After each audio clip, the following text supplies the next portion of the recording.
Museums around the world collect, preserve, interpret, and share objects and stories that help us to understand human heritage, creativity, and the world around us.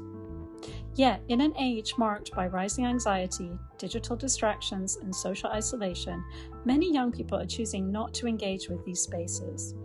This film explores whether innovative museum programs, such as the Spinning Label Lab, can help to transform mood, foster connections, and feel the power of objects to support well-being in an anxious generation.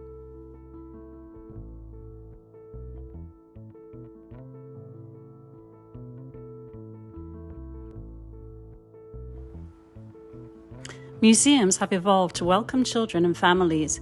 Could small changes in design, programming, and atmosphere help attract the often overlooked 18 to 25 age group? So in a museum label, you should have the basics, which I refer to as the tombstone text.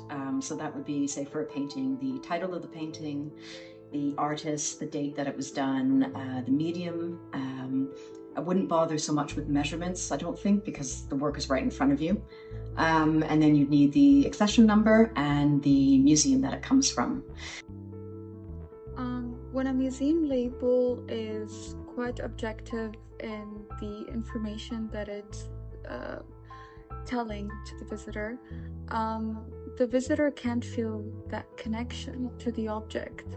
And so when it comes to objects or museums that have changed the narrative when it comes to labels by adding a personal story or contextualizing the object in a narrative or a story that happened in that period of time with that specific object, then the visitor would feel more connected because it's all about the narrative, it's all about the context, and it's the historical context and the story. Yeah.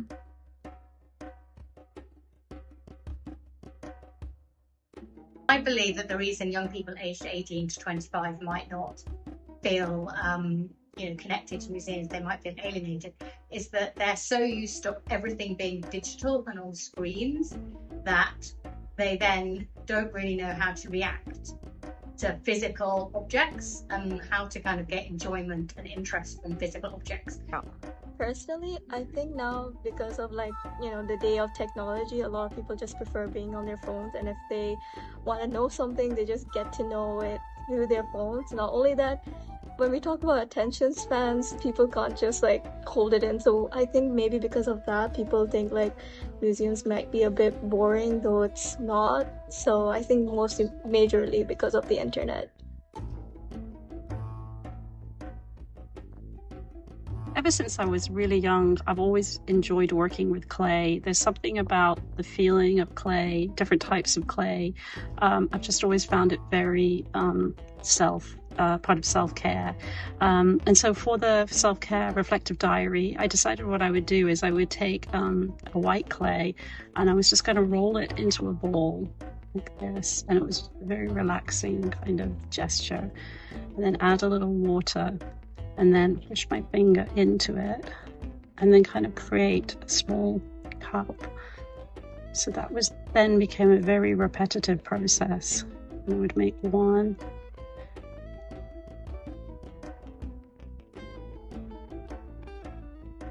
and then I would make another one, and another one.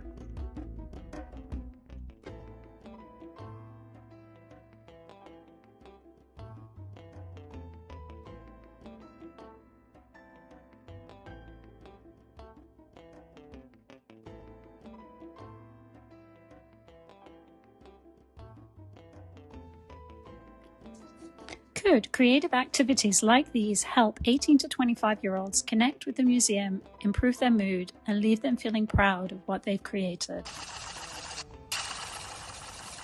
Hello, I'm Susan Parker-Leavy. I'm head of the Museum of Islamic Art Library. I've worked in the Learning and Outreach team since 2013, and I'm also a student in the MA in Art, Health and Wellbeing at ARU. And I've recently developed something which I'm calling the Spinning Label Lab, which is where you bring together the museum objects, your emotions before and after, and then you create emotional label, and you also create a spinning kind of artwork. So without further ado, let's go inside, and I'm going to show you step by step how to go about being part of this workshop. Step 1. Write how do you feel right now. Step 2. Choose your objects. I will choose the pumpkin. Step 3. Write your own label. 4. Create your own inspired art.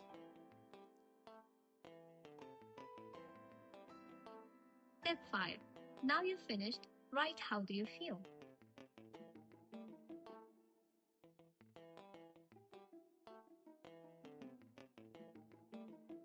During the months of May, June and July, I delivered the Spinning Label Lab workshop at the Museum of Islamic Art Library. More than 90 visitors participated in this creative engagement project, exploring the connections between museum objects, sensory experiences, and personal interpretation. Normally, I don't usually come to the museums, but after doing these activities with me and my friends, I'm so excited. Literally, when I came here, I was a little down since it was early in the morning, but after doing this, I'm back up and I enjoyed so much. As the Spinning Label Lab journey unfolded in Qatar, the workshop began to expand beyond the museum walls through social media. Participants aged 18 to 25 captured their creative processes, shared their discoveries, and turned their personal experiences into digital stories. The responses from this young, creative audience reveal something important. Spinning Label was not just an activity to join, but experience to share. The blend of making, exploring museum objects, and developing personal interpretations resonated with a generation that naturally documents through social media platforms.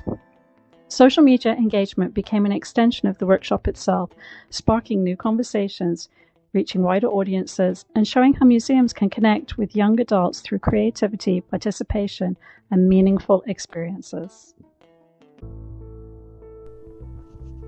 The journey continued back to Cambridge, the historic halls of the Fitzwilliam Museum, where the Spinning Label Lab took on a new chapter. Here, we created a 4-hour drop-in workshop entitled The Museum and You, inviting the visitors to step beyond being observers and become storytellers, interpreters, and creators. Using objects from the Fitzwilliam Holdings collection, participants were given the real opportunity to experience the museum through touch, curiosity, and personal connection. Holding objects from the museum became the starting point for the conversations, memories, and new ways of seeing. 23 participants joined the workshop, discovering the joy of imagining their own museum, creating personal labels for their objects, and exploring what stories collections can hold. The final stage of the workshop invited participants to transform their reflections into spiral drawings, a meditative creative process, with thoughts, emotions, and experiences flowed into lines, shapes, and colors. The artworks were then brought together, displayed on the museum workshop wall, creating a shared exhibition of voices and perspectives. Many participants chose to sign their work, a gesture of ownership, pride, and connection. I believe that what we conservators are doing is not just about passing on the cultural heritage to the future generations. It is also, in a way, a tribute to the craftsmanship of the past. So what's next for me and the Spinning Label Lab? I want to increase the evidence base, so I'm going to continue to work with museums and 18 to 25-year-olds, but also expand it out to different age groups and different types of locations. I'd then like to publish the findings. I like to work with partners, so if anyone's interested in a partnership or me running a workshop, I'm very happy to do that. Working perhaps towards a PhD or some sort of an entrepreneurial practice, I'm not sure yet. And at the end of this, you'll see that I've now decided I'm going to try to work big. So I've done a few fun things related to that, but also practicing with lots of different age groups, working in bigger sizes, and just seeing where this path leads me. So thank you so much for watching my video.